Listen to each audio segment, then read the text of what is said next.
Hello hello ठीक, चलिए। Hello students, मैं डॉक्टर आरपी सिंह देव, आपका टीचर और I am a student also, आप लोगों को पता है। और आज की जो क्लास है वो लाजवाब होने वाली है। क्यों? बिकॉज जिस डील को मैंने आपके साथ किया था, डील तो मैं ऐसे कह रहा हूँ, बहुत बड़ा बिजनेस मैंने आपके साथ साइन किया था।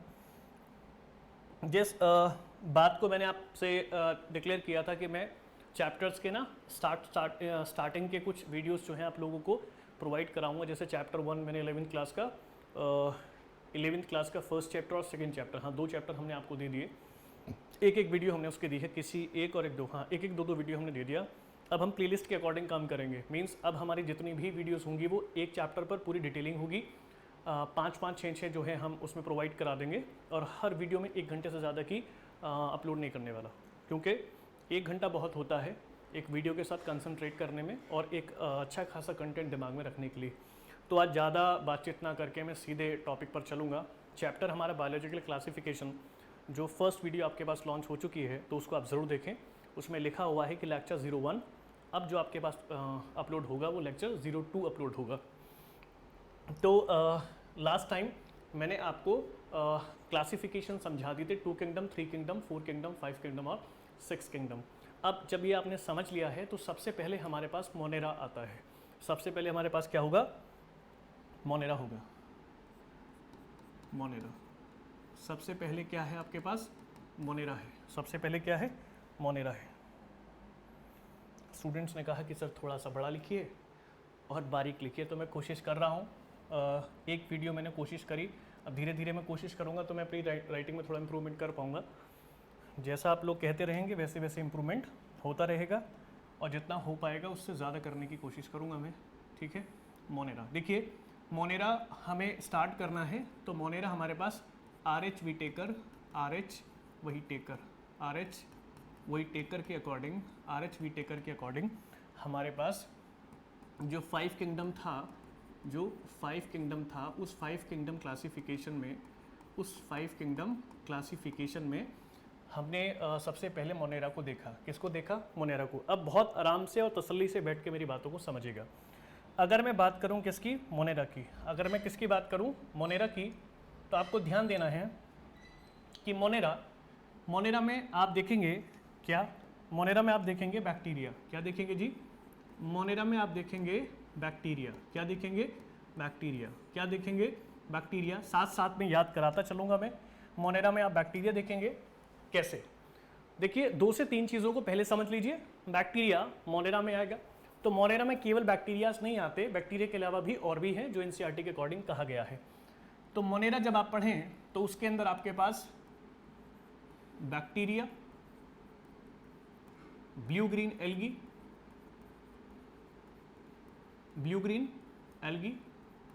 एक बैक्टीरिया, दूसरा ब्लू ग्रीन एल्गी, और थर्ड वन आपके पास रहेगा आर्की बैक्टीरिया, थर्ड वन रहेगा आर्की बैक्टीरिया, और फोर्थ वन हमारे पास रहेगा माइकोप्लाज्मा। तो ये 4 हमारे पास हैं जो मोनेरा में काउंट किए गए हैं और ये हमें पढ़ने हैं। तो फर्स्ट आपके पास मोनेरा है। तो फर्स्ट आपके पास कौन है? मोनेरा। समझ में आ गया? तो मोनेरा हम स्टार्ट कर रहे हैं RH विटेकर के 5 किंगडम क्लासिफिकेशन के अकॉर्डिंग, या फिर आप कार्ल हूस के अकॉर्डिंग भी चलेंगे 6 किंगडम क्लासिफिकेशन में, तो भी आपको मोनेरा पढ़ना ही पढ़ना है। ठीक, तो हम कार्ल हूस के अकॉर्डिंग ही रहे हैं। वो आपको एक क्लास लेने के बाद आपको समझ में आ जाएगा कि हम कार्ल हूस के अकॉर्डिंग ही चल रहे थे। RH विटेकर तो हमारे साथ साथ में चल रहा था, क्योंकि RH विटेकर का किंगडम डोमेन से छोटा है, ये हमने बता दिया था। तो फर्स्ट आपके पास क्या है? बैक्टीरिया। ठीक, मोनेरा में bacteria, blue green algae, Archie bacteria और माइकोप्लाज्मा। आज हमारा टॉपिक रहेगा बैक्टीरिया। तो मैंने कहा कि जो मोनेरा है, मोनेरा में फर्स्ट आपके पास है बैक्टीरिया, और बैक्टीरिया में हम कहते हैं कि जो बैक्टीरिया है वो सभी जगह हमको देखने को मिल जाता है। दूसरा, बैक्टीरिया मोनेरा का सोल मेंबर है। एनसीईआरटी कहती है कि बैक्टीरिया मोनेरा का सोल मेंबर है। मींस सबसे ज़्यादा परसेंटेज में मोनेरा के अंदर बैक्टीरिया ही मिलेगा। अगर कंपैरिजन करें इन 4 के अंदर, आर्की बैक्टीरिया और माइकोप्लाज्मा और ब्लू ग्रीन एल्गी और बैक्टीरिया, तो इन चारों में अगर हम कंपैरिजन करें सोल मेंबर के अकॉर्डिंग, परसेंटेज या काउंटिंग के आधार पर, तो मोनेरा में सबसे ज़्यादा आपको जो मिलने वाला है वो कौन है? सबसे ज़्यादा आपको कौन मिलेगा? सबसे ज़्यादा आपको मिलेगा बैक्टीरिया। क्या मिलेगा? बैक्टीरिया। ठीक, तो बैक्टीरिया कहता है कि मोनेरा के में बैक्टीरिया कहता है कि ही इज द या दिस वन इज द सूल मेंबर, कि ये क्या है? पहला तो ये सूल मेंबर है, सूल मेंबर है, सूल मेंबर है किसका? मोनेरा का, सूल मेंबर है मोनेरा का। दूसरा पॉइंट इसने कहा कि एबेंडेंट है, कैसा है? एबेंडेंट है, कैसा है? एबेंडेंट माइक्रो ऑर्गेनिज्म है, एबेंडेंट माइक्रो ऑर्गेनिज्म है, एबेंडेंट माइक्रो ऑर्गेनिज्म है। मोनेरा में सबसे ज्यादा बैक्टीरिया मिलता है तो सोल मेंबर हो गया, दूसरा एबेंडेंट अमाउंट में मिलता है माइक्रो ऑर्गेनिज्म जिसका नाम बैक्टीरिया है। थर्ड पॉइंट को उसने कहा है कि find out everywhere, everywhere, everywhere. अगर आप इसे ढूंढना शुरू करेंगे तो आपको सभी जगह ये मिल जाएगा। इस बात को मुझे प्रूफ देना पड़ गया, इस बात को मुझे प्रूफ देना पड़ गया कि ये जो तीन बातें आपने लिखी कि बैक्टीरिया मोनेरा का सोल मेंबर है और सभी जगह देखने को मिलता है और एबेंडेंट परसेंटेज में या अमाउंट में या काउंटिंग में माइक्रो ऑर्गेनिज्म बैक्टीरिया देखने को मिलता है। तो हमसे कहा गया, एनसीईआरटी कहती है क्लाइंट से कि हैंडफुल सॉइल, ठीक है, handful soil of soil, handful of soil. तो एक मुट्ठी मिट्टी में, हैंडफुल ऑफ सॉइल मतलब एक मुट्ठी मिट्टी में लगभग 100 टाइप के बैक्टीरिया आपको मिल जाएंगे, 100 टाइप के बैक्टीरिया आपको मिल जाएंगे। और इस बात को मैं हाईलाइट करूंगा, इस बात को मैं हाईलाइट करूंगा क्योंकि ये बात आपसे एज इट इज एनसीईआरटी में नीट प्रोसेस में पूछ लेते हैं। धीरे चलेंगे 5 से 10 मिनट और उसके बाद फिर स्पीड बढ़ा लेंगे, ठीक है। उसके बाद कहा गया कि अगर मैं आपसे कहूं कि हैबिटेट, अगर मैं आपसे कहूं हैबिटेट या हैबिटाट कहूं, तो हैबिटेट के अकॉर्डिंग आप देखेंगे कि जो बैक्टीरिया है वो एडवर्स कंडीशन में, एक तो वो एडवर्स कंडीशन में और कह सकते हैं हार्श कंडीशन में, हार्श कंडीशन में और एडवर्स कंडीशन में। हार्श और एडवर्स कंडीशन मतलब कि बहुत टिपिकल कंडीशन है जिसमें सर्वाइव करना मुश्किल है, तो वहां भी जो बैक्टीरिया है वो इजीली सर्वाइव कर सकता है, कैन सर्वाइव। कौन? बैक्टीरिया। तो वो कौन कौन सी कंडीशंस हो सकती हैं? जैसे एग्जाम्पल के तौर पे हम लिख सकते हैं, जैसे हम कह सकते हैं स्नो, बर्फीले इलाके में, डेजर्ट कह सकते हैं हम, डेजर्ट मतलब रेगिस्तान में, जैसे हम कह सकते हैं स्नो, डेजर्ट, और हम कह सकते हैं डीप ओशियन, स्नो है, डेजर्ट है। एक आपका वर्ड लिखा हुआ है बड़ा इंपॉर्टेंट है जिसमें हम डाल सकते हैं क्या चीज़? Hot spring. क्या डाल देंगे?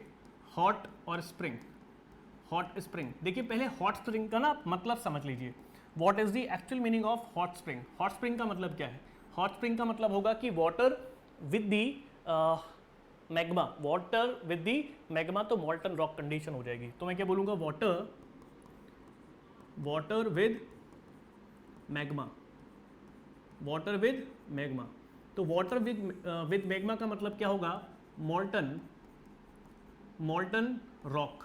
इसका मतलब क्या होगा? मॉल्टन रॉक। अगर आपके सामने कहीं भी लिखा आता है कि मॉल्टन रॉक पर भी बैक्टीरिया बहुत इजीली सर्वाइव कर सकता है, तो आप कहेंगे कि हॉट स्प्रिंग की बात की गई है। किसकी बात की गई है? हॉट स्प्रिंग की बात की गई है। उसके बाद आपसे कहा गया कि डीप ओशियन, उसके बाद आपसे कहा गया डीप ओशियन, या आप कह दें हाइड्रोथर्मल और वेंट, हाइड्रोथर्मल वेंट। तो एक एक वर्ड में एनसीईआरटी का हूबहू छाप रहा हूं, तो वो इसलिए छाप रहा हूं जिससे आपका क्वेश्चन हाथ से ना निकले, मतलब हाथ से बाहर ना जाए, पकड़ लें आप उस क्वेश्चन को। हैबिटेट कैसे हैं? एडवर्स कंडीशन, हार्श कंडीशन हो सकती है, बहुत टिपिकल कंडीशन में सर्वाइव कर सकते हैं। स्नो, बर्फीले इलाके में, डेजर्ट, रेगिस्तान में। हॉट स्प्रिंग मतलब पानी और मैग्मा, जो वॉल्केनिक कंडीशन होती है, तो वॉल्केनो से जो मैग्मा निकलता है तो वो पानी में जब वो मिलेगा तो ऐसी कंडीशन में जो मैग्मा मिलता है तो वहाँ रॉक्स बन जाते हैं, उसके ठंडे होने का, तो उसे मॉल्टन रॉक कहते हैं, तो उस पर भी बैक्टीरिया सर्वाइव कर सकते हैं। एक दूसरा डीप ओशियन है, फिर हाइड्रोथर्मल वेंट। हाइड्रोथर्मल वेंट का मतलब होता है डाइवर्सिटी, वेंट का मतलब होता है डाइवर्सिटी, ठीक है, या बहुत हार्श कंडीशन में सर्वाइव करने वाले, तो डाइवर्सिटी में ही आप सर्वाइव कर पाएंगे। तो क्या बोल रहे हैं कि डीप ओशियन और हाइड्रोथर्मल वेंट, इसका मतलब ये होगा कि water with the cyclic condition, पानी जो है वो जैसे साइक्लोन होता है, तो साइक्लोन या साइक्लोनिक कंडीशन में पानी आप देखने को मिलेगा आपको, तो उस जगह पर ओशियन की गहराई में, डीप ओशियन में वहां टेम्परेचर आपको बढ़ा मिलेगा। तो पानी में हाइड्रोथर्मल मींस पानी में टेम्परेचर बढ़ा रहेगा कब, जब वॉल्केनिक के साथ पानी सर्कलिक सेक्शन में आपको दिखे या साइक्लिक सेक्शन में मिले। तो हम बोल देंगे कि water in cyclic path, water in cyclic path with या थ्रू या कहते हैं बाय वॉल्केनो। ये बात समझ में आ गया? हाँ सर, ये बातें मुझे बहुत अच्छे से समझ में आ गई। तो ये बात हमारी यहाँ से खत्म हो गई। दूसरा आप कह सकते हैं कि bacteria can act as parasite. Bacteria parasite की तरह भी एक्ट कर सकते हैं। बैक्टीरिया पैरासाइट की तरह भी एक्ट कर सकते हैं। मैं दोबारा रिवीजन दे रहा हूँ बात का, ठीक है। लेकिन रिवीजन देने से पहले मैं एक कोड डाल दूं जिससे कि वो आपको बहुत गहराई से समझ में आनी चाहिए। क्या? देखिए मेरी बात समझिएगा। यहाँ पर एनसीईआरटी कहती है कि जो बैक्टीरियाज हैं, यहाँ पर एनसीईआरटी कहती है कि जो बैक्टीरिया हैं, मैं स्लो क्यों पढ़ा रहा हूँ? इसलिए स्लो पढ़ा रहा हूँ क्योंकि इसमें ना साथ साथ में आपको याद करते चलना है। मैं एक बार देख लूँ क्लियर दिख रहा है कि नहीं। हाँ, कोशिश तो ये है कि क्लियर दिखे, ठीक है, क्लियर ही दिख रहा है। और अपने कैमरा की आप जो पिक्सल पावर है उसको इंक्रीज़ करके एचडी में देखा करें और लीड लगाकर ही मेरे लेक्चर को सुने। रीज़न है मैं बहुत तेज़ नहीं बोलता हूँ क्योंकि मुझे काफ़ी समय तक पढ़ाना होता है। 8-10 घंटे या 12 घंटे तक मेरी क्लास चलती है, तो मुझे माइक पर एक कंडीशन में ही फ्लो में चलना होता है। तो आई थिंक आप लोग सभी इस बात को कोऑपरेट करेंगे और समझेंगे भी।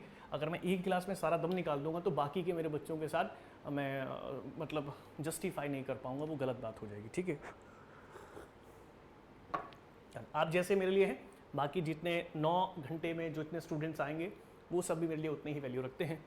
बैक्टीरिया, तो बैक्टीरिया में एक बात बोली गई है एनसीईआरटी में, क्लियरली उसने बताया कि बैक्टीरिया स्ट्रक्चर अगर आप देखें बैक्टीरिया की, क्या देखें? स्ट्रक्चर कैसी होती है? स्ट्रक्चर होती है एकदम सिंपल।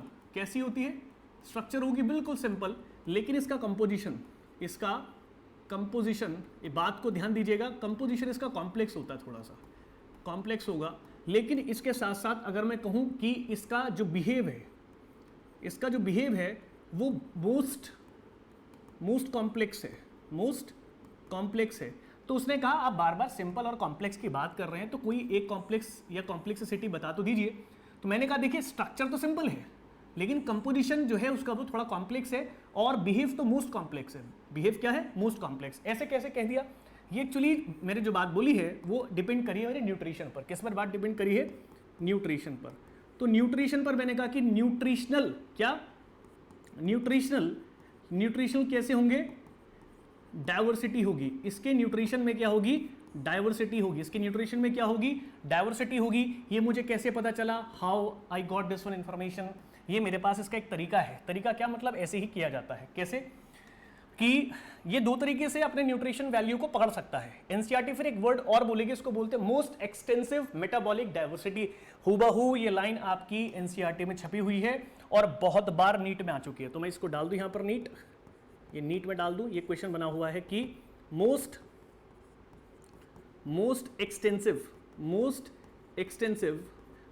एक्सटेंसिव क्या? मेटाबॉलिक क्या? डाइवर्सिटी। बात समझ में आ गया? क्या बोला मैंने? Most extensive metabolic diversity. Most extensive metabolic diversity means anabolic और कैटाबॉलिक की बात नहीं हो रही। मतलब यह है कि वो फूड के रिस्पेक्ट में कौन बैक्टीरिया जो कि सोल मेंबर है मोनेरा का, एबेंडेंट अमाउंट में, परसेंटेज या काउंटिंग में मिलता है और सभी जगह मिलता है। एक मुट्ठी मिट्टी में, हैंडफुल ऑफ सॉइल के अंदर आपको 100 तरीके के या 100 बैक्टीरिया मिल सकते हैं। हैबिटेट एडवर्स हो सकता है, हार्श कंडीशन हो सकती है, बहुत टिपिकल जगह पे सर्वाइव कर सकता है, जैसे स्नो में, डेजर्ट में, हॉट स्प्रिंग में। हॉट स्प्रिंग का मतलब है कि पानी जो है वो मैग्मा कंडीशन के साथ मिला हुआ है और जहां वो पत्थर के रूप में बदल जाता है उसको मॉल्टन रॉक कहते हैं। तो वहां भी बैक्टीरिया सर्वाइव कर सकते हैं। तो बड़ी टिपिकल कंडीशन हो गया। डीप ओशियन कहते हैं, हाइड्रोथर्मल वेंट कहते हैं, very important, hydrothermal vent. Hydro मतलब पानी और थर्मल मतलब टेम्परेचर या फिर हीट, वेंट मतलब डाइवर्सिटी के साथ। मीन्स क्या होगा कि जो वॉल्केनो होता है, वॉल्केनो जैसे ही वॉल्केनो की वजह से जो ओशियंस में जो वॉल्केनिक कंडीशन से जो राउंड फिगर बनती है, मतलब जो पानी साइक्लिक पाथवे में आता है, जो साइक्लोनिक कंडीशन जो होती है वाटर बेस्ड, तो वहां पर डीप ओशियन में जाकर टेम्परेचर इंक्रीज हो जाता है। तो यहां पर टेम्परेचर हमेशा इंक्रीज रहेगा। यहां पर टेम्परेचर क्या रहेगा, टेम्परेचर क्या रहेगा, इंक्रीज। यहां पर टेम्परेचर क्या रहेगा, इंक्रीज। इस जगह भी बैक्टीरिया बहुत इजीली सर्वाइव कर सकता है। बैक्टीरिया एज अ पैरासाइट भी बिहेव कर सकते हैं, एक्ट कर सकते हैं। और बैक्टीरिया के पास एक बहुत अच्छी क्वालिटी होती है क्या, कि वो न्यूट्रिशनल डाइवर्सिटी शो कर सकता है, मतलब मोस्ट एक्सटेंसिव मेटाबॉलिक डाइवर्सिटी है, क्योंकि बिहेव में बहुत ज़्यादा कॉम्प्लेक्स है लेकिन न्यूट्रिशनल बेस। तो स्ट्रक्चर तो इजी है, बहुत इजी। आप देखते हैं ना स्ट्रक्चर अलग अलग तरीके की होती है, अलग क्या बहुत ही ईजी होती है। और इसके साथ में आप कह सकते हैं कि इसका जो स्ट्रक्चर है, इसका जो स्ट्रक्चर है वो बहुत ईजी रहते हैं। तो हमारे पास 4 स्ट्रक्चर है, मैं बना के भी दूंगा, ये नाम लिख दूंगा, ज़्यादा टिपिकल तो नहीं, वो 9th 10th पे भी आता है। तो ये मुझे पता कैसे चला, एक्चुअली इसको मैं जब आगे लेके चलता हूँ बात को, तो उसमें 2 चीज़ें आ जाएंगी। एक मेरे पास आ जाएगा और दूसरा मेरे पास आ जाएगा। एक मैं कहूँगा ऑटोट्रॉफिक, एक मैं कहूँगा ऑटोट्रॉफिक। मैं इस पेज के बाद ऑटोट्रॉफिक, मैं इस पेज के बाद, मतलब इस पेज के बाद, इस वाली स्लाइड के बाद स्पीड कर दूंगा थोड़ी सी। हीट्रोट्रॉफ। तो हीट्रोट्रॉफ में 3 आ जाएंगे जी। एक आ जाएगा सेप्रोफाइट, एक आ जाएगा सेप्रोफाइट, और एक आ जाएगा पैरासाइट, और एक आ जाएगा सिम्बायोटिक, एक आ जाएगा सिम्बायोटिक।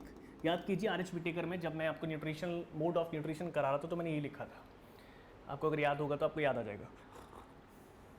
और जब ऑटोट्रॉफिक की बात करेंगे तो यहाँ पर 2 चीज़ें आ जाएंगी, एक और एक 2। एक आपके पास आ जाएगा फोटो ऑटोट्रॉफिक,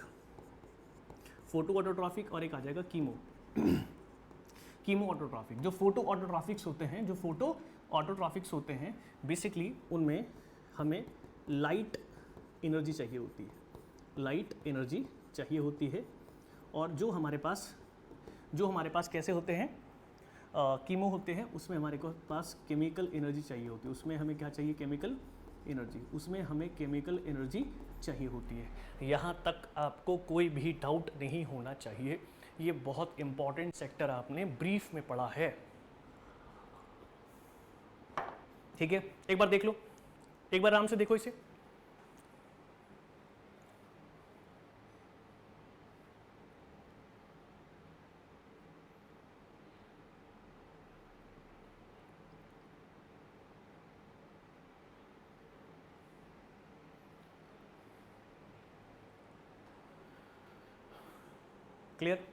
क्लियर हो गया, ठीक है।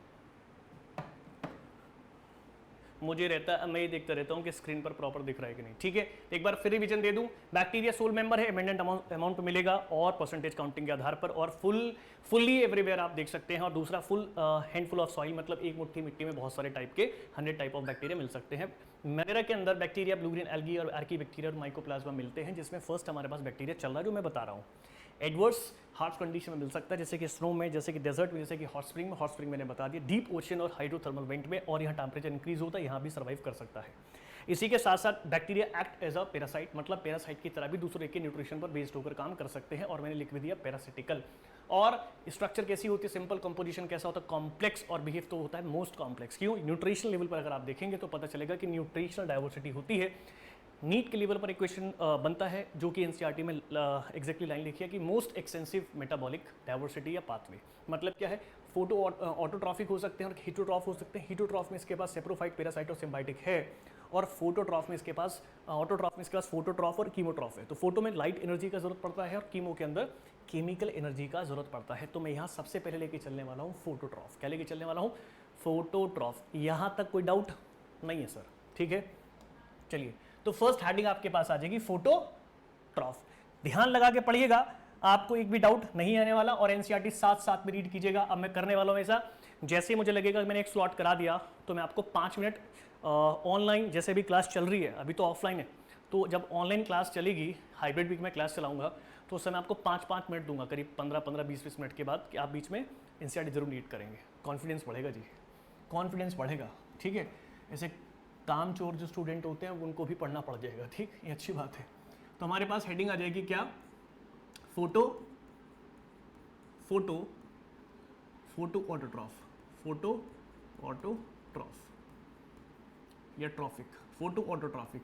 तो पहली हमारे पास आ गया फोटो ऑटोट्रॉफिक। तो फोटो ऑटोट्रॉफिक में आप मुझे एक बात बताएं, सीधे तौर पे मैंने आपको बताया कि फोटो ऑटोट्रॉफिक में हमें क्या चाहिए, लाइट एनर्जी चाहिए। क्या चाहिए, लाइट एनर्जी। तो ये कहता है बैक्टीरिया, इसमें जो बैक्टीरिया हैं वो बैक्टीरिया क्या करेंगे कि सिंथेसिस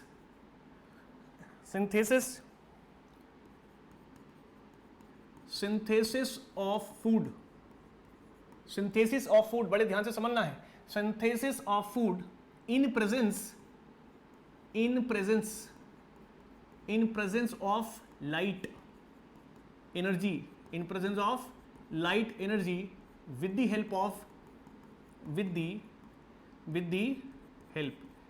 help of यहां जो वर्ड लिखने वाला हूं ये आपको अलग से दिखाई देगा, इनऑर्गेनिक सब्सटेंस,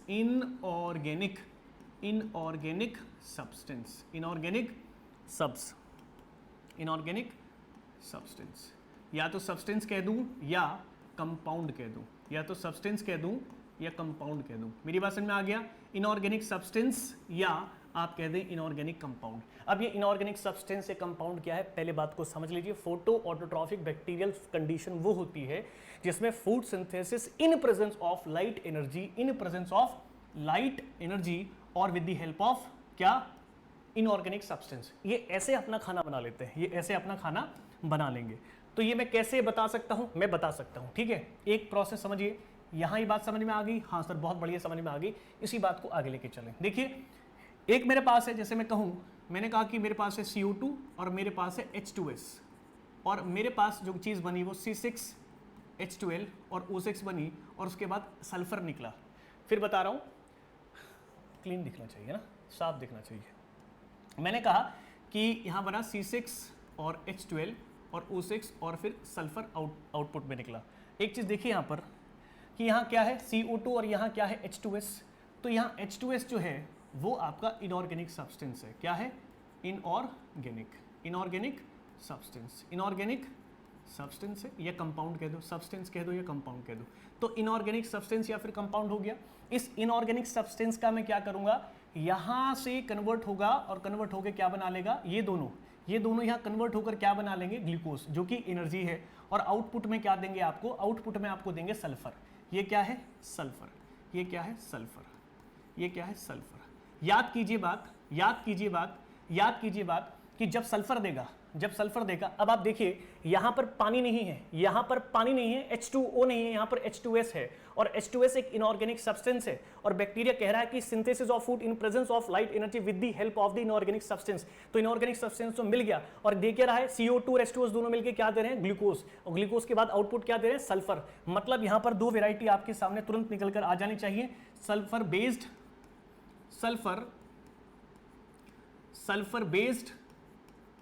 बैक्टीरिया।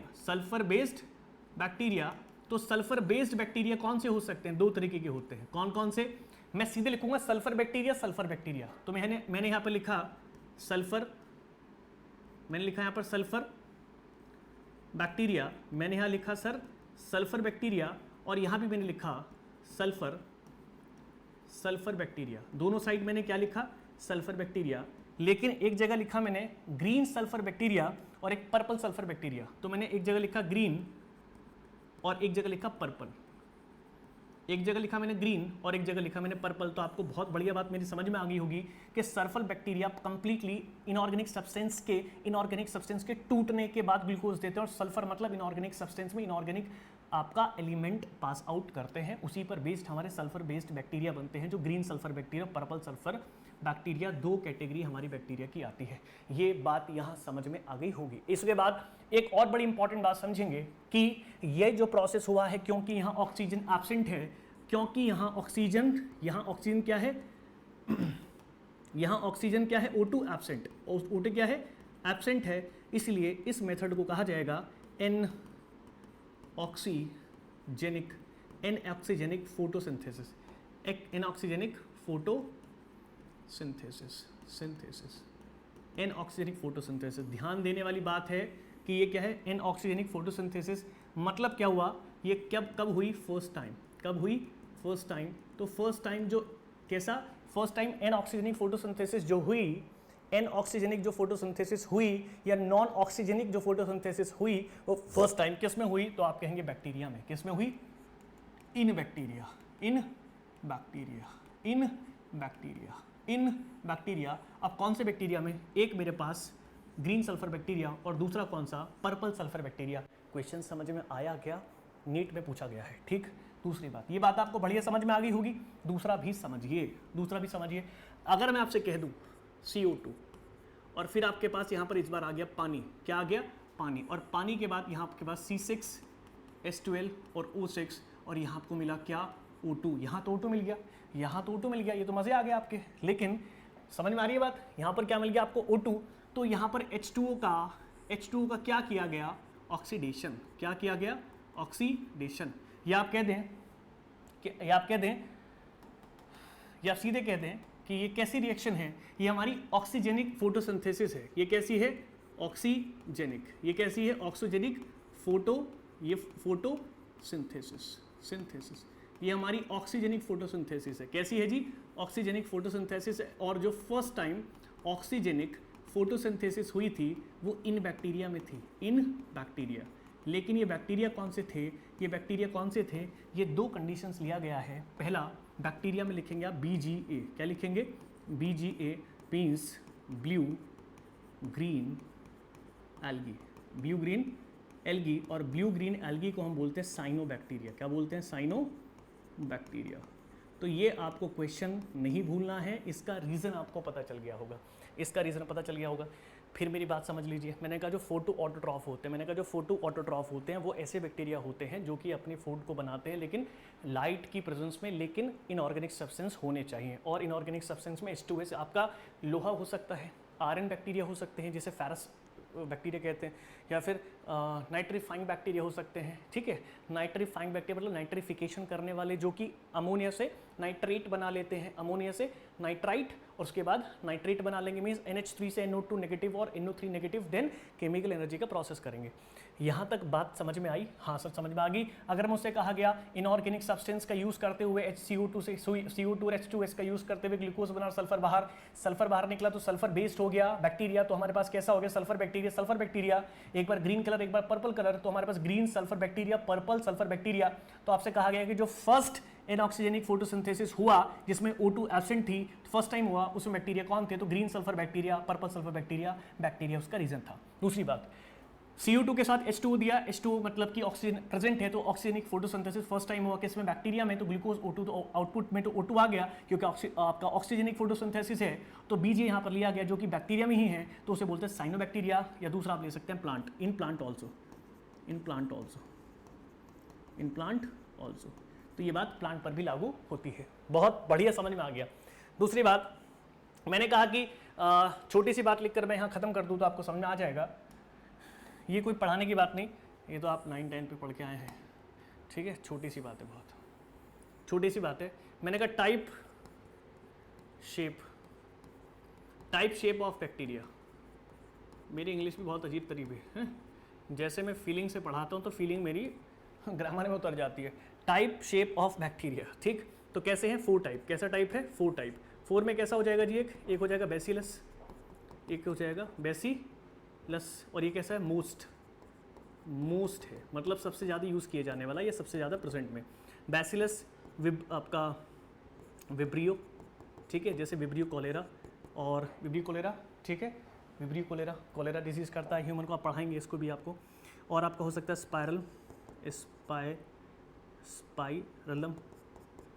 स्पाइरलम, और एक आपके पास हो सकता है कोकस। तो इसकी शेप कैसी है, इसकी शेप कुछ ऐसी है, तो सबको पता है। और इसकी शेप कैसी है, कॉमा शेप है इसकी शेप कैसी है, स्पाइरल है। इसकी शेप कहती है कोकस है, इसकी शेप कैसी है, कोकस है, मतलब कि स्ट्रेप्टोकोकस, मतलब कैसा, स्ट्रेप्टोकोकस। यहाँ तक बात समझ में आई सर, धांसू, बहुत बढ़िया, समझ में आ गया, शानदार, क्लियर, ठीक है। तो 2 चीज़ें समझ में आई, ये डेटा समझ में आया, हाँ सर समझ में आया, ये डेटा समझ में आया, हाँ सर बिल्कुल बढ़िया समझ में आ गया। इसके बाद आगे बढ़े। मैंने कहा मैं तेज नहीं पढ़ाऊंगा क्योंकि ट्रिकी चीज़ पढ़ रहे हैं, क्योंकि आप ट्रिकी चीज़ पढ़ रहे हैं, तो आप तेज ना पढ़े, ठीक है, बिल्कुल भी तेज ना पढ़े। आगे देखिए, अब नेक्स्ट में पॉइंट आएगा आपके पास रिप्रोडक्शन। क्या आ जाएगा? रिप्रोडक्शन। अब रिप्रोडक्शन ये डिपेंड करती है इनकी रिप्रोडक्शन की, भाई ये फेवरेबल कंडीशन में होकर रिप्रोडक्शन कर रहा है या फिर ये अनफेवरेबल कंडीशन में होकर रिप्रोडक्शन कर रहा है। अगर इसने फेवरेबल कंडीशन में करा तो अलग कंडीशंस होंगी, मोस्ट कॉमन मेथड कुछ और होगा, और अगर इसने अनफेवरेबल कंडीशन में करा तो इसका मोस्ट कॉमन मेथड कुछ और होगा, और ये सेक्सुअल रिप्रोडक्शन नहीं कर सकते, बट शॉर्ट सेक्शन इनके पास जो है वो रिप्रोडक्शन का होता है। देखिए मेरी बात समझिए, हेडिंग आ गई आपके पास reproduction, reproduction, reproduction, reproduction. Reproduction में देखिएगा तो पहली बात तो मैं यही लिख दूं कि only asexual reproduction, only asexual reproduction can be by bacteria.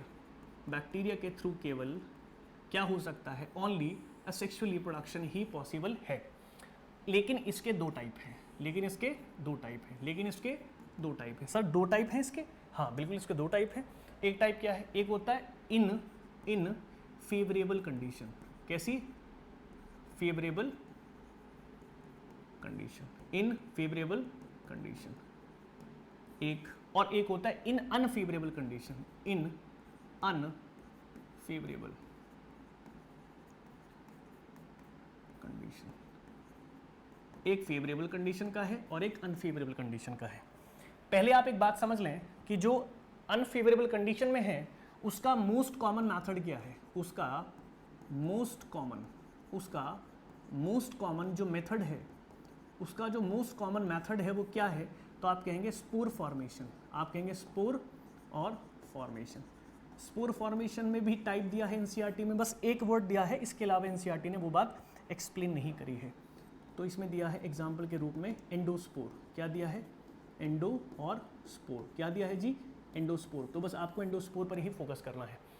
In unfavourable condition bacterias केवल ओनली, देखिए मैंने लिखा है ओनली असेक्सुअल रिप्रोडक्शन। क्या करते हैं? केवल असेक्सुअल रिप्रोडक्शन करते हैं बैक्टीरिया रिप्रोडक्शन में, और अगर इन अनफेवरेबल कंडीशन में हो तो मोस्ट कॉमन मेथड उनका स्पोर फॉर्मेशन है, और उसमें हो गया एग्जांपल एक बस एंडोस्पोर।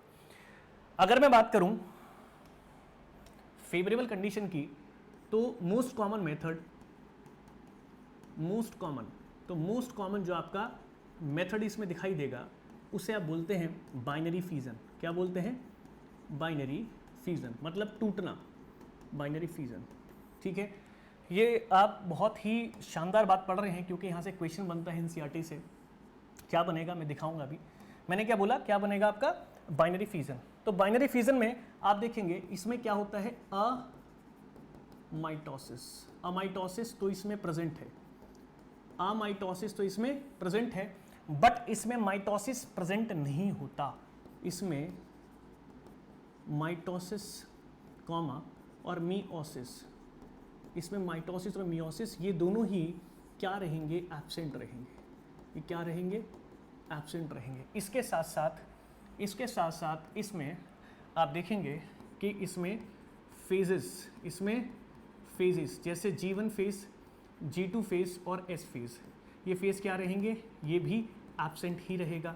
ये भी क्या रहेगा? एब्सेंट रहेगा।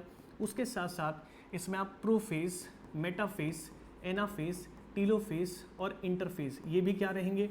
ये भी आपके एब्सेंट रहेंगे। ये भी क्या रहेंगे? एब्सेंट रहेंगे। इसके साथ साथ आप कह सकते हैं जो इम्पोर्टेंट है, नोट डालकर बात आ जाएगी। नोट डालेंगे और बात आ जाएगी। नोट में क्या कहा गया है? नोट में कहा गया कि bacterial DNA replicate it does before the binary fusion और after the fertilisation, after the binary fusion. तो नोट डालकर बात बोली गई है कि डीएनए रेप्लिकेशन डन बिफोर पहले हो जाएगा, बिफोर बाइनरी फ्यूजन इन बैक्टीरिया। तो ये लाइन बड़ी इंपॉर्टेंट है जी, ये लाइन बहुत इंपॉर्टेंट है और डायरेक्टली इसे नीट में पूछा गया है, तो नीट के हिसाब से क्वेश्चन बन गया। तो मैंने क्या बोला कि एक हो गया फेवरेबल कंडीशन और एक अनफेवरेबल कंडीशन। जो हमारे पास फेवरेबल कंडीशन होती है उसमें मोस्ट कॉमन मेथड होता है बैक्टीरिया का बाइनरी फ्यूजन। बाइनरी फ्यूजन का मतलब है कि जो हमारे पास न्यूक्लियस होता है वो उसका प्रॉपरली 2 पार्ट्स में डिवीजन हो लेता, और साइटोप्लाज्म का 2 पार्ट्स में डिवीजन, मतलब जिसको हम कैरियोकाइनेसिस और साइटोकाइनेसिस कहते हैं। इसमें interface, profess, metaphase, anaphase, telophase या और भी फेजेस G1, G2, M और ये सब फेजेस इसमें प्रेजेंट नहीं होता। इसमें मियोसिस, माइटोसिस नहीं होता, इसमें अमाइटोसिस होता है, फेजेस इसमें नहीं होते। और दूसरी बात कि डीएनए का एप्लीकेशन इसका बाइनरी फ्यूजन से पहले ही हो जाता है, बाद में नहीं होता, ये इंपॉर्टेंट है। ये फेवरेबल कंडीशन की बात हुई। अगर अनफेवरेबल कंडीशन की बात होगी तो उसमें मोस्ट कॉमन मेथड होता है स्पोर फॉर्मेशन, जिसमें एक एग्जांपल दिया एंडोस्पोर ओनली इसमें एग्जांपल दिया है। यहाँ तक बात समझ में आई, इसको एब्जॉर्ब कर लीजिए बात को, इस बात को आप एब्जॉर्ब करें, बढ़िया से एब्जॉर्ब करें। मेहनत कामयाब होनी चाहिए आपकी, और एनसीईआरटी आप पढ़ेंगे। जैसे आज मैं क्लास छोड़ूंगा 1 घंटे के बाद, आपको एनसीईआरटी बढ़िया से पढ़नी है, ठीक है।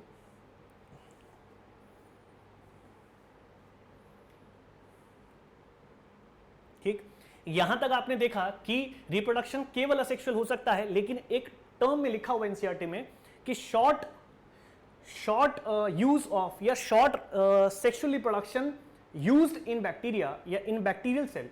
क्या बोला कि बैक्टीरियल सेल के अंदर शॉर्ट रिप्रोडक्शन मेथड भी है, जो प्रिमिटिव मेथड है, और वो प्रिमिटिव मेथड में जो मेथड दिया गया है उसका मतलब है कि जेनेटिक इंफॉर्मेशंस को या जेनेटिक मटेरियल को एक सेल से दूसरे सेल में ट्रांसफर करना।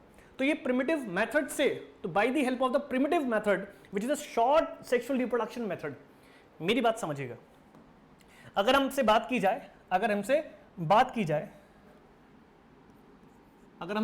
जाए किस चीज के बारे में, कह रहा है कि शॉर्ट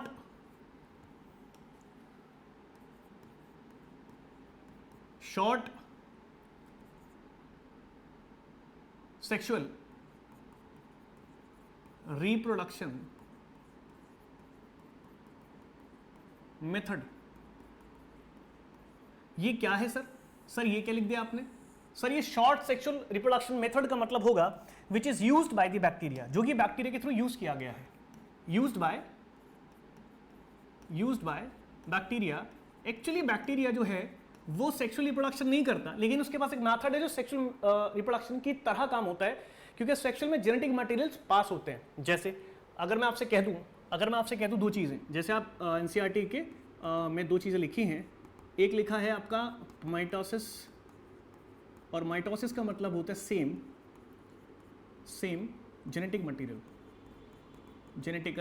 मटेरियल। इसमें आप जेनेटिक मटेरियल सेम रखते हैं, मतलब 2n से आप 2n पर ही पहुंचेंगे।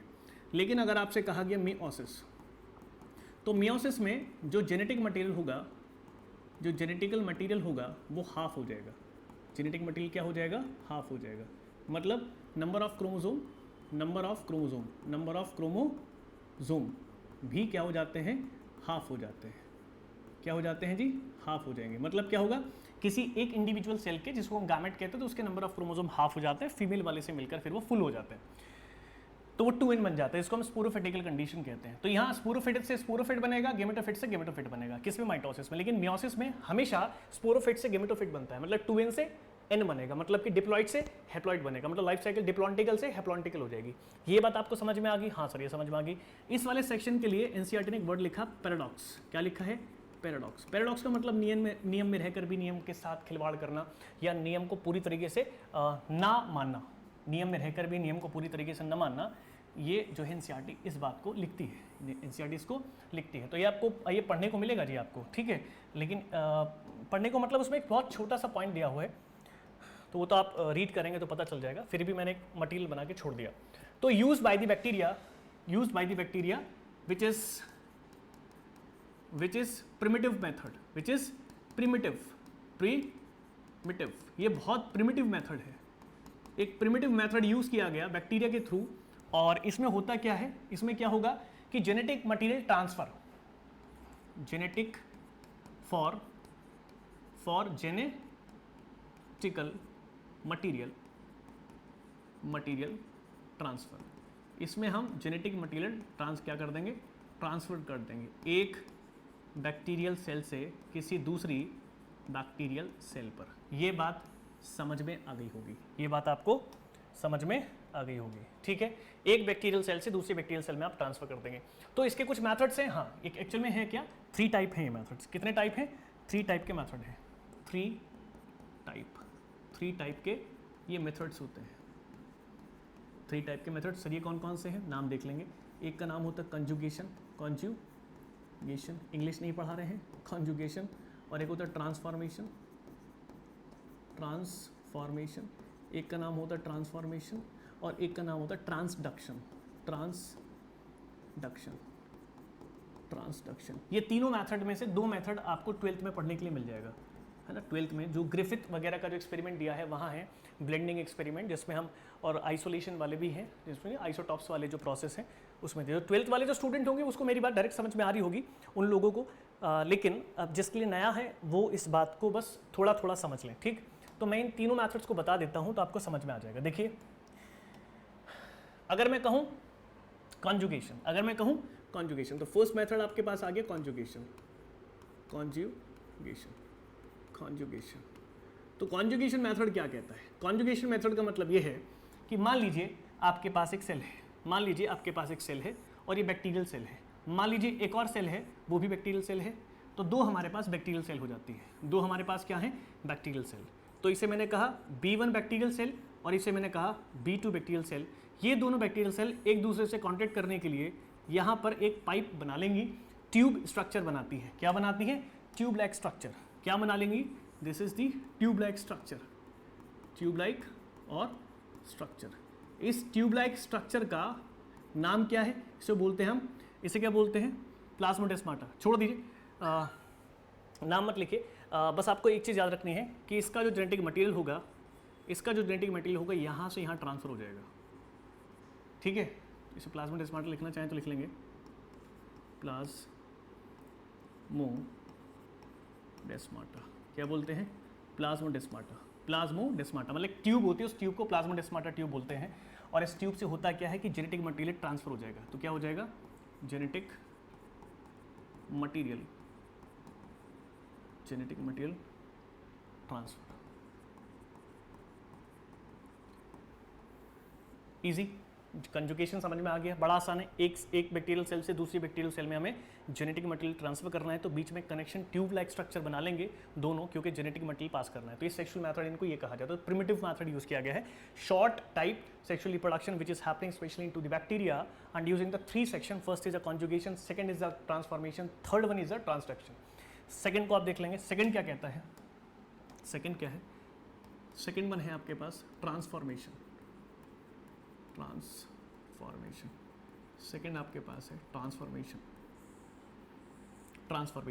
देखिए, ट्रांसफॉर्मेशन में क्या करना है? ट्रांसफॉर्मेशन में आपको एक ट्यूब बनानी है। एक ट्यूब लेंगे, ये ट्यूब है, और इस ट्यूब के अंदर आपको सोल्यूशन भर देना है। ये सोल्यूशन है, ठीक है। और इसी में आपको एक सेल बनानी है, बैक्टीरियल सेल। ये बैक्टीरियल सेल है, और इसके अंदर आपको DNA डाल देना है। क्या है ये? DNA। तो ये DNA इसमें ट्रांसफर हो जाएगा। इजी है कि नहीं? हाँ सर, ये तो बहुत इजी है। इसे बोल देंगे बैक्टीरियल सेल। और ये क्या है? ग्रीन कलर में सॉल्यूशन। ये क्या है? सॉल्यूशन। और ये क्या है? DNA। ये क्या है? DNA। तो इसे ये कौन सा मेथड है? एक्चुअली इसे ना 12th क्लास में पढ़ने को मिलेगा आपको। 12th में पढ़ने के लिए मिलेगा। ग्रिफिथ एक्सपेरिमेंट है, ग्रिफिथ एक्सपेरिमेंट 12th में है। जो 12th के स्टूडेंट है वो देखकर समझ जाएंगे। तो इसमें क्या लिखेंगे? By the help of solution DNA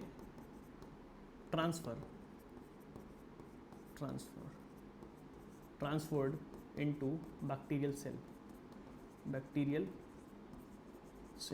cell में DNA ट्रांसफर हो जाएगा। 2 बातें। तीसरी बात समझिए। तीसरी बात पे हमारे पास क्या दिया गया है? एक हमारे पास होता है transduction.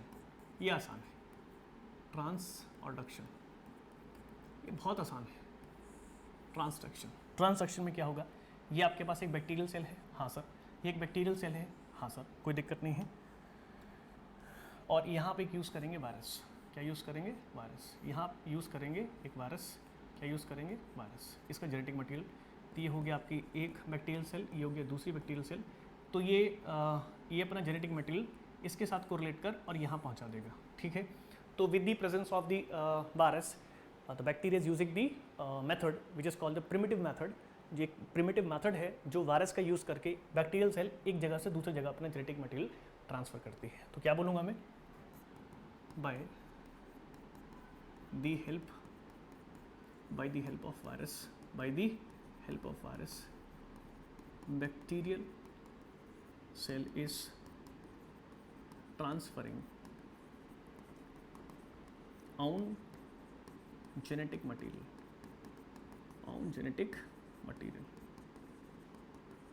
into another bacterial cell, ठीक है। तो ये भी आपको 12th में मिलेगा, ये भी 12th में है, ये वाला भी 12th में है, ठीक है। तो कोई दिक्कत नहीं है। तीनों मेथड समझ में आ गए। सर मुझे याद ही नहीं करना पड़ेगा, डायग्राम बन गया। सर मुझे याद ही नहीं करना पड़ेगा, क्या बन गया, ठीक है। आज हमने बहुत ही एंटिक चीज पढ़ी, हाँ ठीक है। तो इसको आप देख लेंगे, this is called the short method which is related to this one. तो इसमें आप देख रहे होंगे कि short sexually production specially method which is using by the bacteria. तो अपना जेनेटिक मटेरियल किसी एक पुराने तरीके से एक सेल से दूसरे सेल में पहुंचाना है। एक प्लाज्मोडेस्माटा ट्यूब से पहुंचा देंगे तो कॉन्जुगेशन हो जाएगा, और एक सॉल्यूशन का यूज़ करके डीएनए को हमें ट्रांसफर करना है तो भी हम कर देंगे बैक्टीरियल सेल में, तो उसे ट्रांसफॉर्मेशन कह देंगे। ट्रांसडक्शन का मतलब है वायरस का यूज़ कीजिए तो एक बैक्टीरियल सेल से दूसरी बैक्टीरियल सेल में आप उसे ट्रांसफर कर देंगे। तो हमारे पास 3 मेथड हैं। दूसरा मैंने कहा कि अगर जेनेटिकली एक सेल दूसरी सेल में जब डिवीजन ले लेकिन जेनेटिकली कोई डिफरेंस ना आए, मतलब जितने नंबर ऑफ क्रोमोसोम थे उतने नंबर ऑफ क्रोमोसोम्स रह जाए, या जेनेटिक मटेरियल में कोई डिफरेंस ना हो, तो उसे माइटोसिस कहते हैं। लेकिन अगर मियोसिस की बात करेंगे तो वहाँ पर नंबर ऑफ क्रोमोसोम्स आधे रह जाते हैं, जेनेटिक मटेरियल हाफ हो जाता है। वो पैराडॉक्स कंडीशन है। तो एनसीईआरटी इसको पैराडॉक्स कहती है। क्या बोलती है, पैराडॉक्स कहती है। क्या कहती है, पैराडॉक्स। तो यहाँ तक आपको बहुत बढ़िया से समझ में मेरी बातें आई होंगी। इसको देख लें एक बार, इस पर एक नज़र ज़रूर मार लें। हम पानी पी लें।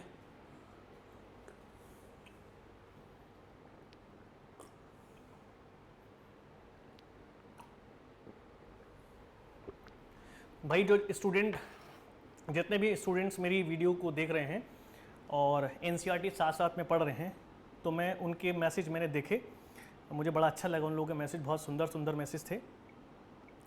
तो मैं ये चाहूँगा कि आप और ज़्यादा मैसेजेस करें, कमेंट करें। और आप लोगों के लिए मैंने एक टेस्ट सीरीज़ मैंने लॉन्च करी है। अभी तो मैं नंबर जो है कम ही डाल रहा हूँ क्वेश्चंस के। एक दिन में लगभग 1 से 2 या 3 इतने क्वेश्चंस में डालूंगा। जैसे जैसे मेरे पास नंबर ऑफ़ क्वेश्चंस की वेटेज आपके सामने से आनी शुरू हो जाएगी कि आप कह देंगे कि सर हमने कर लिए, और आपने कमेंट दिया कि सर मेरे को और भी क्वेश्चंस दीजिए, तो मैं पर डे के हिसाब से फिर 20-20, 30-30, 25-25 क्वेश्चन डालने शुरू कर दूंगा। और ये आपको कम्युनिटी में जाके मिलेगा। कहाँ मिलेगा, कम्युनिटी में।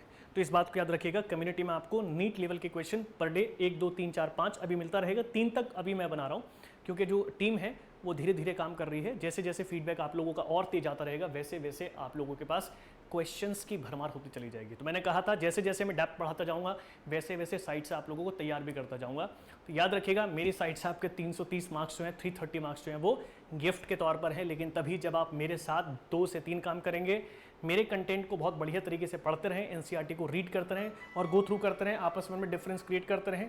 जितना डिफरेंस क्रिएट करेंगे उतनी ज़्यादा कॉन्फिडेंस बढ़ेगा। और कुछ टर्म्स ऐसी हैं जो मैं यहाँ बाकायदा बताता हूँ कि एनसीईआरटी में ये जो टर्म्स हैं वो इसलिए दी गई हैं क्योंकि आप इनके क्वेश्चंस में फंस जाएंगे। तो मैंने जैसे कहा, यहाँ एक लिखा था मैंने, नीट बेस्ड है, तो DNA application done before the binary fusion in the bacterial cell. तो बैक्टीरियल सेल में बाइनरी फ्यूजन से पहले ही डीएनए का एप्लीकेशन हो जाता है, मतलब कैरियोकाइनेसिस। तो आप याद रखिएगा, ऐसी टर्म्स आपके सामने हैं, ऐसी टर्म्स जो मैं अंडरलाइन करके चलता हूँ। देखिए जैसे 2 चीज़ें एनसीईआरटी में इसको मेंशन नहीं किया गया है, आउट ऑफ एनसीईआरटी तो नहीं कहूँगा, लेकिन एनसीईआरटी में प्रॉपर्ली मेंशन नहीं कर रखा, तो आपको ये चीज़ ढूंढ के लानी पड़ेगी सर। वहाँ ये आप समझ पा रहे हैं, इस पूरी जो डिटेलिंग है, इस पूरी डिटेलिंग को एनसीईआरटी ने केवल और केवल कितने में, 1.5 लाइन में ख़त्म कर दिया। किसमें, मैक्सिमम 1.5 लाइन में ख़त्म कर दिया, ठीक है। तो अब जरूरी है सर आपको बहुत बारीकी से चीज़ों को लेना, तभी आप क्वेश्चन पकड़ पाओगे। देखिए ये नीट लेवल पर क्वेश्चन हो गया, ये नीट लेवल पर क्वेश्चन, और जो स्टूडेंट पिछले 5 से 7 साल के क्वेश्चन लगाए होंगे उनको पता होगा कि जो मैं कह रहा हूँ वो एज इट इज़ आपको क्वेश्चन के रूप में छपा दिख भी रहा है। अभी मैंने एक चैप्टर पूरा नहीं करा है कोई भी, तो जब मैं जैसे ही पूरा चैप्टर करा दूंगा या आधे से ज़्यादा हो जाएगा, तो मैं भी आपको करीब करीब 20 से 25 क्वेश्चन मैं यहाँ पर सॉल्व कराऊंगा, मिनिमम 30-40 तो कराऊंगा सर। मतलब 1 घंटे में जितना हो पाएगा, 1 घंटे से ऊपर की क्लास नहीं लूँगा मैं। अभी तो मैं इस चीज़ का वादा नहीं करता, क्योंकि रुद्रा की एक आदत है, जितना बोलेगा उतना ही करेगा, और क्योंकि अकॉर्डिंग टू टाइम जो चीज़ पॉसिबल हो सकती है मैं उतना ही काम करूँगा, ठीक है। तो अगली जो क्लास है, अगली क्लास में आपको जो मैं पढ़ाने वाला हूँ उसको आप और पहले से पढ़ लेंगे तो और अच्छा है, लेकिन एनसीईआरटी साथ में पढ़िएगा। क्वेश्चंस जो मैं आपको दे रहा हूँ उसमें जो भी आपको चाहते हैं, कुछ इंप्रूवमेंट चाहते हैं, या फिर आपको और ज़्यादा मेहनत करनी है, तो उसके लिए आप और क्या चाह रहे हैं वो बता सकते हैं। आप ही का चैनल है, मैं तो बस काम कर रहा हूँ, ये वास्तव में आप ही का चैनल है, बस मैं काम कर रहा हूँ। मैं आपका दोस्त हूँ, एक स्टूडेंट हूँ, पढ़ा रहा हूँ तो टीचर भी हूँ, लेकिन दोस्त भी हूँ। तो आपको मैं अच्छी तरीके से गाइडेंस देकर और एक अच्छा ह्यूमन भी बनाना चाहता हूँ मैं। तो मेरी ये है आप लोगों से रिक्वेस्ट, कह दें बड़ा भाई हूँ तो रिक्वेस्ट या ऑर्डर, जैसे आप इसको एक्सेप्ट करें बात को। तो मैं आपसे यही कहूँगा कि आप अगर डॉक्टरी में सेलेक्ट भी होते हैं और डेफिनेटली आप पढ़ रहे हैं तो आप होंगे भी, तो आप एक चीज़ को याद रखिएगा कि डॉक्टरी को एज अ प्रोफेशन ना लें, डॉक्टरी को एज अ प्रोफेशन ना लें। डॉक्टरी बहुत अलग तरीके की फील्ड है, सारी इमोशन का खेल है इसमें। तो आप इस चीज़ को याद रखिएगा कि आप चाहे सर्जरी लाइन में जाएं, चाहे मेडिसिन लाइन में जाएं, या साइंटिस्ट डिग्री की लाइन में जाएं, तो आपको थोड़ा अलग तरीके से अपने भारत के लेवल पर चीज़ों को सोचना है। महज केवल नीट क्रैक करा और आप रुक गए और जॉब की और दिस इज़ फाइनल आपने MSMD किया, नहीं, इतना नहीं चलेगा। इसके बाद भी बहुत सी चीज़ें होती हैं। जैसे जैसे मैं चीज़ें शुरू करता रहूँगा वैसे वैसे मैं आप लोगों के साथ शेयर करता रहूँगा। अभी तो बस मैंने शुरू ही किया है, मैं आपको बहुत सारी चीज़ें बताने वाला हूँ। तो जुड़े रहें आप अपने हॉक मेडिकल नाम के चैनल से, और बढ़िया बढ़िया कंटेंट आपको मिलता रहेगा। और जो चीज़ आपको ऐड करानी है, आप चाहते हैं कि मैं ये चीज़ें ऐड करना चाह रहा हूँ अपने चैनल पे, क्योंकि मुझे फ़ायदा हो जाएगा, मुझे मतलब स्टूडेंट को फ़ायदा हो जाएगा, तो सर ये कहने से कर देंगे और डेफिनेटली मैं करूँगा, ठीक है। जैसे मुझे लगा स्टूडेंट ने कहा सर इम्प्रूव कीजिए राइटिंग, तो मैं कोशिश कर रहा हूँ। अब ऐसा तो नहीं, देखिए राइटिंग बहुत समय से ऐसी ही चल रही है, तो मुझे टाइम लगेगा। मैंने कोशिश करी है, ठीक है। मैं देखो मैंने कोशिश की है कि नहीं, हाँ मुझे मतलब मैं ऐसे ही बोल रहा हूँ, हाँ मैंने ट्राई तो किया है। देखें स्क्रीन है मेरे सामने, ठीक है। कोशिश तो की है सर, कोशिश तो की है सर मैंने, इम्प्रूव तो है। छोटा लिखता हूँ मैं बहुत, है ना। एक्चुअली मेरे दिमाग में मटेरियल ज़्यादा रहता है, तो इसलिए मैं छोटा लिख देता हूँ। मुझे लगता है मैं स्क्रीन ना चेंज करूँगा तो लिखता चला जाऊँ, क्योंकि स्क्रीन चेंज होने पर लिंक टूट जाता है, मेरा मानना ऐसा है, ठीक है। चलिए आज की क्लास में यहीं छोड़ेंगे, और नेक्स्ट क्लास में जो मैं पढ़ाने वाला हूँ वो फोटो ऑटोट्रॉफ, कीमो ऑटोट्रॉफ, हीटरोट्रॉफ। जैसे एक नई बात बता दूँ, हीटरोट्रॉफ आप पढ़ते हैं तो इसमें पैरासिटिकल कंडीशंस और सेप्रोफिटिकल कंडीशन, और आपके सामने सिम्बायोटिकल कंडीशन, ये सब चीज़ आ जाती है। जैसे कि राइजोबियम है, फ्रैंकिया है, ये सब आ जाएगा। जैसे एजोबैक्टर हो गया, फ्री लिविंग बैक्टीरियाज में। तो आपको एक चीज़ पता होनी चाहिए कि जो हीटरोट्रॉफ बैक्टीरिया है उसको हम कीमो ऑर्गेनो हीटोट्रॉफ भी कहते हैं, कीमो ऑर्गेनो हीटोट्रॉफ भी कहते हैं। तो हीटोट्रॉफ को कीमो ऑर्गेनो हीटोट्रॉफ भी कहते हैं। क्यों कहते हैं, इसका जवाब आपको ढूंढ के लाना है, और नहीं मिलेगा तो अगली क्लास में तो आपको मिलने वाला है। तो आपको ये वीडियो जो है कल मैं करा दूंगा, 1 घंटा पढ़ाकर, और उसी दिन अपलोड हो जाएगी, ठीक। कीमो ऑर्गेनो हीटोट्रॉफ क्यों कहते हैं, रीज़न क्या है, ठीक है, उसका जवाब इसी वीडियो में मिलेगा। ढंग से पढ़िएगा, देखिएगा तो आपको मिल जाएगा। चलिए थैंक यू क्लास, बहुत पढ़िए, अच्छे से पढ़िए, और सिलेक्शन अपने हाथ पे लीजिए। बने रहिएगा अपने चैनल के साथ, हॉक मेडिकल के साथ।